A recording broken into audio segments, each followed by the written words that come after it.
This is like a painting. Oh, it's like a painting. Yes. All the stamps. Oh, this has all the sports. Yes. Oh, that's Here very is the beautiful. slogan. When you get a picture framed in China, it comes on a scroll like this. So these stamps are framed. And this is another special edition release. The stamp itself are the red ones with the Olympic symbol on there, the official Olympic symbol. But in between you see all the different friendlies, and they're playing all the different sports. So this is really a nice piece. It's 380 yuan. I have to do the math here. It's about $50. This is about $50. But of course it's worth a lot more than the stamps, having been framed, and something so special, probably in limited release as well. But can Olympic enthusiasm light a fire under today's lackluster collectible stamp market? 我们预计呢，近期呢，做这个油品的话呢，奥运的这个油品，我们现在呢增加了制作了吧，大概在20多种，预计呢到2008年的时候呢，可能能达到30多种，现在在陆续的发行。我们现在呢就是有一些奥运的邮票已经增值，但是增值的幅度呢不一。In the U.S., stamp collecting is a quaint hobby that's largely fallen off the public radar. It's a lot more popular in China.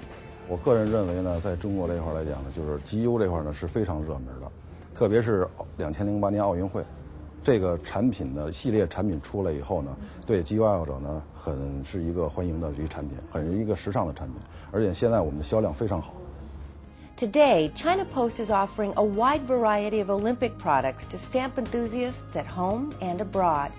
The limited edition Beijing 2008 collector's sets number in the millions. If that doesn't sound very limited to you, remember, that has to satisfy stamp collecting enthusiasts worldwide. 在我们这个局呢，经常会有外国人来光顾我们这个局，买一些邮品，比如说像明信片，刚才您记的这个明信片，就是经常是有。而且我这个营业员呢，基本英语都会。2008年奥运会的时候呢，我们这个包括邮票、明信片，还有一些邮件，我们呢会增加我们的营业额，而且呢增加的幅度呢应该在50%左右。It's impossible to say whether this array of attractive, colorful stamps will lure Olympic fans into the post office during the Games. But it's clear that China Post is hoping that a quick trip to mail some postcards will turn into a souvenir hunter's delight.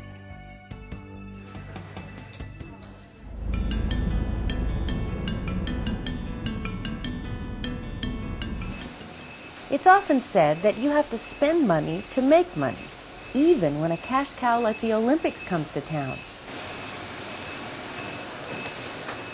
SNP Li Feng is a textbook example of what happens when hope and investment collide. Since 1993, this successful printing factory has been handling 3/4 of China's periodical market and 90% of her high-end magazines. So why would an already booming business go all out to win a publishing gig for the 2008 Games? For Li Feng's management, that answer is easy. Being the sole color printer for the Olympic Committee is more than just a lucrative contract, it's an honor. Plus, this is a great opportunity to plow cash back into the company. Since Olympic jobs require speed and high quality, they'll need more equipment, more room, and double the employees, 500 more. That's why Li Feng's spending $25 million on a new factory at a bigger location. Sure, the business will be busy until the Games, but what then? What will happen to all those new jobs? Li Feng's counting on post-Olympic recognition to boost their business to the next level. Even if they can't talk about their big client now, they'll be free to shout it from the rooftops later and attract more business. It's an expensive gamble, but one that this company hopes will pay off.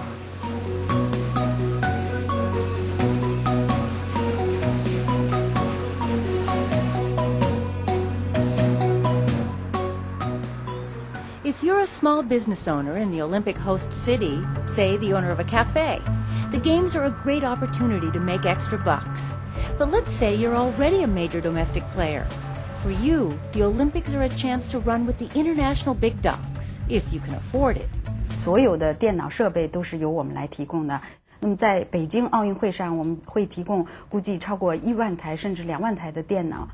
Lenovo is Asia's best-selling PC manufacturer. The company became an Olympic partner in 2005 by committing to support the Games at the highest level. That means paying $60 million US and providing computers, servers, internet lounges, and technology infrastructure for other partners and sponsors. More than 40% of Olympic marketing revenue comes from sponsors like Lenovo. Without sponsors, no Olympic Games. The revenue from sponsors can well cover the budget, the expenditure of the Olympic Games in Beijing. That's no problem. Lenovo had its first taste of sponsorship at the 2006 Torino Games.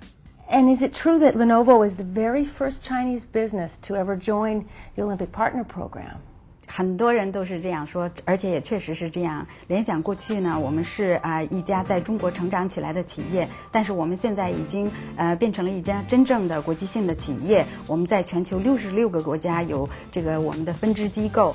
What ways will Lenovo be involved in the games? It's more than money, right? 像你所说的，当然我们的参与不仅仅是钱，更重要的就是我们的技术能够为奥运会的这种这个稳定，而且是安全，而且是这样的一个成功的运行起到非常好的作用。What kind of computer equipment and technology will Lenovo be providing to the games? 首先，我们包括了desktop， 也就是台式电脑，还有笔记本电脑，还有就是服务器，还有就是打印机等等的产品。In return for these goods and services, the high-tech giant gets to use the Olympic mascots and logos in its own marketing, and first dibs on buying commercials during the Olympics. And that adds up to international exposure. Do you see your participation in the games as a risk at all? 我们认为这当然更是让我们感觉更是一个机会。Olympic sponsorship means Lenovo also has the opportunity to team up with powerhouses like Coca-Cola, one of the world's most recognized brands. And speaking of Coca-Cola, this is their Olympic billboard. This says, "It's up to you to feel good." This is Liu Xiang, China's first ever Olympic athlete to win gold in track. I'll bet he's raking in the endorsement dollars. And these are the Chinese characters for Coca-Cola. This Coca-Cola laptop might be the first peek at a Coke-Lenovo Olympic partnership. Could an even smaller model called a Diet Coke laptop be far behind? Okay, the marketing is probably best left to the experts, who say that if Lenovo's Olympic sponsorship gamble pays off, they could reap the same reward Coke realized in the 1996 Atlanta Olympics, $200 million US. Ms. Lee says there may also be some in-house benefits. 这个机会呢是千载难逢的，这是第一次在中国举行奥运会，所以在这样一个机会能够参与到奥运会的这个项目当中来，为奥运会来做出更多的贡献，这是我们的责任，而且也是我们的机会。Lenovo's a household name in China, but not in the rest of the world. Come August of 2008, that's likely to change.